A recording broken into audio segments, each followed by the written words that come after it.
നമസ്കാരം.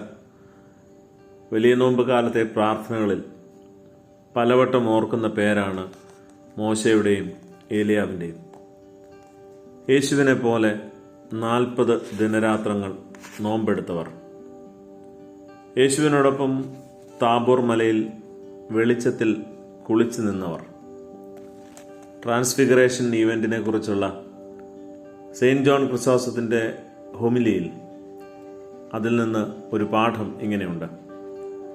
താബോർ മലയിൽ ശിഷ്യന്മാർക്കുണ്ടായ ദർശനം അവരുടെ ശിഷ്യത്വ പരിശീലനത്തിൻ്റെ ഭാഗമായിരുന്നു എന്നാണ് പറയുന്നത്.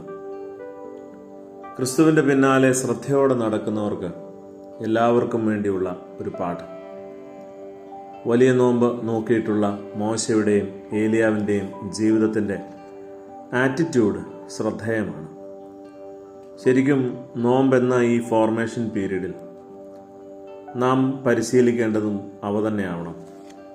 ക്രിസോസ്റ്റം പറയുന്നു, each of them in fact in losing his life had found it.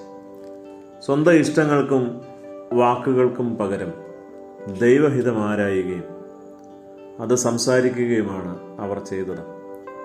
തന്നെത്താൻ ത്യജിച്ച് അവനെ അനുഗമിക്കുക തന്നെ. For each had spoken boldly to Terence. നിഷ്ഠൂരനായ ഈജിപ്ഷ്യൻ ഫറവോയോടും ആഹാബ് രാജാവിനോടും അവർ എതിർത്തു. അടിമത്വത്തിൻ്റെയും അനീതിയുടെയും വാഴ്ചകൾക്കെതിരെ ശബ്ദമുയർത്തി. ഈ അപകടം അവർ വിളിച്ചു വരുത്തിയത് നന്ദിയില്ലാത്തവരും അനുസരണം കെട്ടവരുമായ തങ്ങളുടെ ജനത്തിനു വേണ്ടിയായിരുന്നു എന്ന് ക്രിസോസ്റ്റം അടിവരയിട്ട് പറയുന്നുണ്ട്. ഇരുവരും ജനത്തെ സത്യവിശ്വാസത്തിലേക്ക് നയിച്ചു. രണ്ടുപേരും അത്രയൊന്നും നമ്മെ കണക്കിന് ഡിപ്ലോമാറ്റിക് പ്രീസ്റ്റ്ഹുഡിൻ്റെ പ്രതിനിധികളൊന്നുമായിരുന്നില്ല. Each of them lacked polish. The one hesitant and slow in speech, the other rustic in manner. ഒരുവൻ വിക്കനും അപരൻ പരുക്കനും. Each was very strict about having low possessions. മോശയും ഏലിയാവും എന്ന പേരുകൾ ഇത്രയധികം ഗുണവിശേഷണങ്ങൾ ഓരോ ശിഷ്യനെയും ഓർമ്മിപ്പിക്കേണ്ടതുണ്ട്. Jesus brings them on the scene for this reason.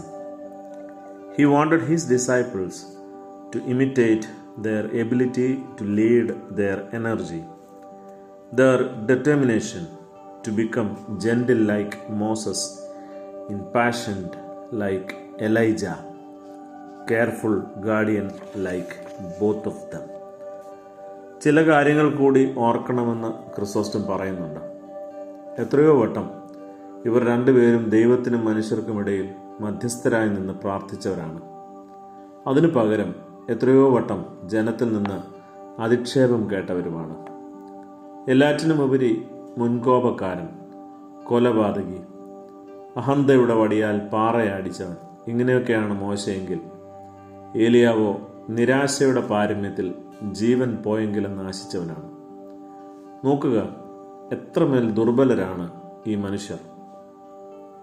ഈ സാധാരണക്കാരിൽ കൂടിയാണ് ദൈവം വൻ കാര്യങ്ങൾ അത്രയും ചെയ്തത് എന്നോർക്കുമ്പോൾ തന്നെ നമുക്കൊരു ആശ്വാസമുണ്ടാവില്ലേ? ശരിക്കും ഇത്രയൊക്കെ പോരെ പ്രിയരെ, നിസ്സാരന്മാരും പാപികളുമായ നമുക്കും അവൻ്റെ പിന്നാലെ ചുവടുവെക്കുവാനുള്ള ധൈര്യത്തിന്. ധർമ്മമതയും നിഷ്കാമതയും നേരിൻ്റെ ധൈര്യവും കൊണ്ട് സത്യത്തിൽ വഴി തെളിച്ച അവൻ്റെ സ്നേഹിതന്മാരുടെ മഹാമാർഗത്തിലേക്ക് ചുവടുവെക്കുവാൻ നമുക്കും അവൻ്റെ കരുണയുടെ കരം പിടിക്കണം. നമസ്കാരം.